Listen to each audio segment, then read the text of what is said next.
അങ്ങനെ അത്തരത്തിൽ കേന്ദ്ര സർക്കാരിന് രാഷ്ട്രീയമായി ഉപയോഗിക്കാൻ കഴിയുന്ന ആരിഫ് മുഹമ്മദ് ഖാനെ ബീഹാറിലേക്ക് ഈ ഒരു നിർണായക ഘട്ടത്തിൽ കൊണ്ടുപോകുമ്പോൾ പകരം വരുന്ന രാജേന്ദ്ര വിശ്വനാഥ് ആർലേക്കറിനെ കുറിച്ച് നമ്മൾ പറഞ്ഞാലും ആരിഫ് മുഹമ്മദ് ഖാനേക്കാൾ അധികം RSS പശ്ചാത്തലമുള്ള ഒരു വ്യക്തി കൂടിയാണ്. അത്തരത്തിൽ BJPക്ക് ഒരു പ്രധാനപ്പെട്ട ഒരു നേതാവായി കണക്കാക്കുന്ന ഒരു വ്യക്തി കൂടിയാണ് എന്നുള്ളതും എടുത്തു പറയേണ്ട ഒരു കാര്യമാണ്.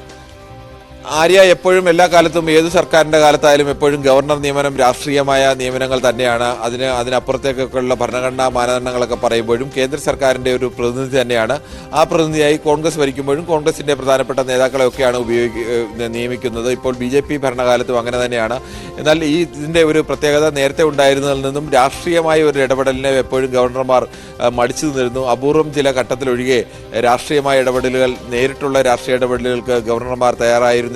അതിൽ നിന്ന് മാറി നിൽക്കുക എന്നുള്ളതായിരുന്നു ഗവർണർമാരുടെ ഒരു രീതി. അത് പൊതുവായി ഇന്ത്യയിൽ ഗവർണർമാരൊക്കെ കാലാകാലങ്ങളായി തുടർന്നു വന്ന ഒരു രാഷ്ട്രീയ മര്യാദ കൂടിയായിരുന്നു. പക്ഷേ ആരിഫ് മുഹമ്മദ് ഖാൻ അങ്ങനെ ഒരു ഗവർണർ ആയിരുന്നില്ല. അദ്ദേഹം രാഷ്ട്രീയമായി സജീവമായി ഇടപെടുകയും അത്തരം അഭിപ്രായങ്ങളൊക്കെ തുറന്നു പറയുകയും ഒക്കെ ചെയ്തിരുന്നു. ഗവർണർമാരും സംസ്ഥാന സർക്കാരുകളും തമ്മിൽ പലപ്പോഴും വലിയ തർക്കത്തിലേക്കും ഒക്കെ പോകുന്ന അവസ്ഥയുണ്ടായിരുന്നു. അല്ലെങ്കിൽ രൂക്ഷമായ അധികാര വടംവലിയൊക്കെ പല ഘട്ടത്തിലും ഉണ്ടായിട്ടുണ്ട്. പക്ഷേ ആ ഘട്ടത്തിലൊന്നും തന്നെ ഗവർണർമാർ സാധാരണഗതിയിൽ രാഷ്ട്രീയ അഭിപ്രായങ്ങൾ തുറന്നു പറയുന്ന ഒരു പതിവ് ഇന്ത്യയിൽ ഉണ്ടായിരുന്നില്ല.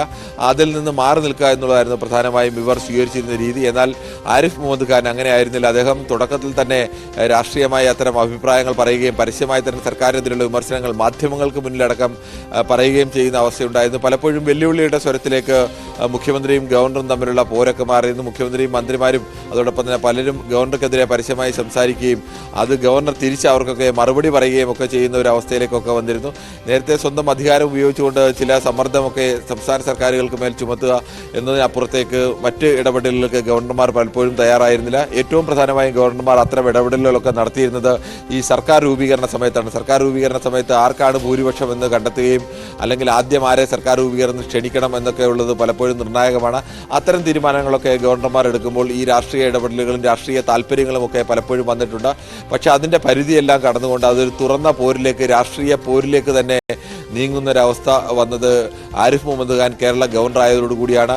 ഒരു ഘട്ടത്തിൽ അദ്ദേഹത്തെ റോഡിൽ തടയുകയും അദ്ദേഹം റോഡിൽ പോലീസിനെ പരസ്യമായി അദ്ദേഹത്തിന് സംരക്ഷണം ഒരുക്കണമെന്നുള്ള വിവരം പരസ്യമായി തന്നെ റോഡിൽ നിന്ന് പറയുകയും അത്തരത്തിലേക്കൊക്കെ അദ്ദേഹം ഒരു പൊതുസമരത്തിൽ അദ്ദേഹത്തെ തടയാൻ നിൽക്കുന്നവർക്ക് ഗവർണർമാർ സാധാരണഗതിയിൽ തടയാൻ നിൽക്കുന്നുണ്ടെങ്കിൽ അത്തരം സമരങ്ങളിൽ നിന്ന് ഒഴിഞ്ഞു മാറി നിൽക്കുകയാണെങ്കിൽ അതല്ല, സമരത്തെ ഞാൻ മുന്നിൽ നിന്ന് നേരിടും എന്ന മട്ടിലൊക്കെ കിരൺ ബാബുവാണ് വിവരങ്ങൾ നൽകിക്കൊണ്ടിരിക്കുന്നത്. കിരണിലേക്ക് ഞാൻ മടങ്ങിയെത്താം. ഇപ്പോൾ VV അരുൺ കൂടി നമുക്കൊപ്പം ചേരുകയാണ്. അരുൺ, നേരത്തെ സൂചിപ്പിച്ചതുപോലെ തന്നെ രാഷ്ട്രീയമായി പോലും പല ഘട്ടത്തിലും കേന്ദ്ര സർക്കാർ ഉപയോഗിച്ച ഒരു ഗവർണർ കൂടിയായിരുന്നു ആരിഫ് മുഹമ്മദ് ഖാൻ. അദ്ദേഹത്തിന്റെ കാലാവധി നേരത്തെ അവസാനിച്ചതാണ്. ഒരു ഊഴം കൂടി നൽകുന്നുണ്ട്. ബീഹാറിലേക്ക് അദ്ദേഹം പോകുന്നു. പകരം കേരളത്തിലേക്ക് എത്തുന്നത് RSSന്റെ തന്നെ പ്രധാനപ്പെട്ട ഒരു നേതാവാണ് രാജേന്ദ്ര വിശ്വനാഥ് ആർലേക്കർ. വിവാദങ്ങൾ ഒരുപാട് നമ്മൾ കണ്ടതാണ് ആരിഫ് മുഹമ്മദ് ഖാന്റെ കാലഘട്ടത്തിൽ. സംസ്ഥാന സർക്കാരിന്റെയും ഗവർണർ പോര് അത് എത്രത്തോളം കൊടുമ്പിരി കൊണ്ടു, പല രാഷ്ട്രീയ സാഹചര്യങ്ങളും ഒക്കെ അത്തരത്തിൽ നമ്മൾ പല ഘട്ടത്തിൽ കണ്ടു. ഈ ഒരു മാറ്റം അത് ഏതൊക്കെ തരത്തിൽ നമ്മൾ നോക്കിക്കാണണം? അതോടൊപ്പം പുതിയ ഗവർണറായി ചുമതലയേൽക്കുന്ന രാജേന്ദ്ര വിശ്വനാഥ് ആർലേക്കർ, അദ്ദേഹത്തിന്റെ ഒരു രാഷ്ട്രീയ ദൗത്യം അത്തരത്തിൽ കൂടി വിശകലനം ചെയ്യേണ്ട ഒരു സാഹചര്യമുണ്ടോ ഗവർണർ സ്ഥാനം അദ്ദേഹത്തിന്റെ? തീർച്ചയായിട്ടും ആരിഫ് മുഹമ്മദ് ഖാൻ ഒരുപക്ഷെ കേരളം കണ്ടിട്ടാത്ത തരത്തിലുള്ള ഗവർണർ തന്നെയായിരുന്നു എന്ന കാര്യത്തിൽ സംശയമില്ല.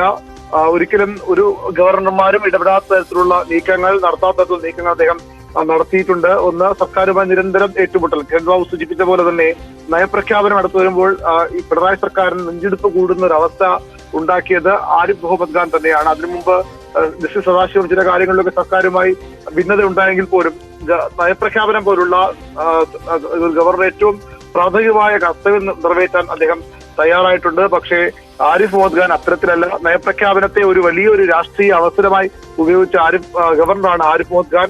അടുത്ത ഈ ദിവസങ്ങൾ കഴിഞ്ഞാൽ അടുത്ത വർഷത്തിലേക്ക് കടക്കുന്നു. ജനുവരി 20 നിയമസഭാ സമ്മേളനം മിക്കവാറും അന്നാണ് തുടങ്ങാൻ ഉദ്ദേശിക്കുന്നത്. അവിടെ ഒരു നയപ്രഖ്യാപന പ്രസംഗം എന്ന വലിയ വെല്ലുവിളി സർക്കാരിന് മുന്നിൽ വരുമ്പോഴാണ് ആരിഫ് മുഹമ്മദ് ഖാൻ ഇവിടെ നിന്ന് മാറിപ്പോകുന്നത്.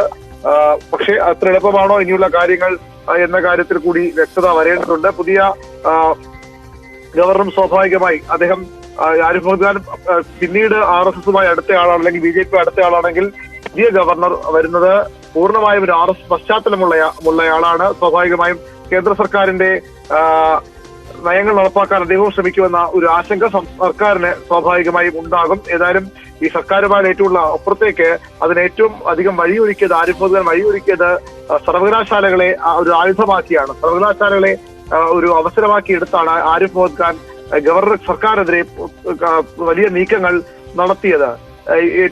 സർവകലാശാലകളിൽ ഇടതുമുന്നണിയുടെ വലിയൊരു ആധിപത്യം, പ്രത്യേകിച്ചും SFIയുടെയും CPM അധ്യാപക സംഘടനകളുടെയും CPMന്റെയും ഒരു പരിധിവരെ CPIയുടെയും CPI സംഘടനകളുടെയും ആധിപത്യമുള്ള ക്യാമ്പസുകൾ, അത് കഴിഞ്ഞാൽ കോൺഗ്രസിനെ ആ രീതി കോൺഗ്രസ് ഭരിക്കുമ്പോൾ അവർക്കുള്ള ആധിപത്യം. പക്ഷെ അതിനപ്പുറത്തേക്ക് BJPക്ക് സംഘപരിവാർ സംഘടനകൾക്ക് വലിയ ആധിപത്യം ഇല്ലെങ്കിൽ പോലും അവരുടെ സ്വാധീന മേഖലകളാക്കി സർവകലാശാലകളെ മാറ്റാൻ വഴിവരുന്നിട്ട ആളായി കൂടി ആരിഫ് മുഹമ്മദ് ഖാൻ എല്ലാ കാലവും ഓർമ്മിക്കപ്പെടുമെന്ന് ഉറപ്പാണ്. അദ്ദേഹം സെനറ്റ് തെരഞ്ഞെടുപ്പിലാകട്ടെ സിൻഡിക്കേറ്റ് തെരഞ്ഞെടുപ്പിലാകട്ടെ ഏറ്റവും കൂടുതൽ കേരള സർവകലാശാലയിലെ ഒരു അവിടുത്തെ സെനറ്റിലും സിൻഡിക്കേറ്റിലും ഒക്കെ BJP അനുകൂലികൾ, RS അനുകൂലികൾ, ഗവർണർ നിയമിക്കുന്ന നോമിനികളായി വന്ന വലിയ വിവാദം, പല ക്യാമ്പസുകളിലും വലിയ സമരങ്ങൾക്ക് ഗവർണർക്കെതിരെ വഴിയൊരുക്കിയത് ആരിഫ് മുഹമ്മദ് ഖാന്റെ കർശന ഇടപെടലുകളാണ്.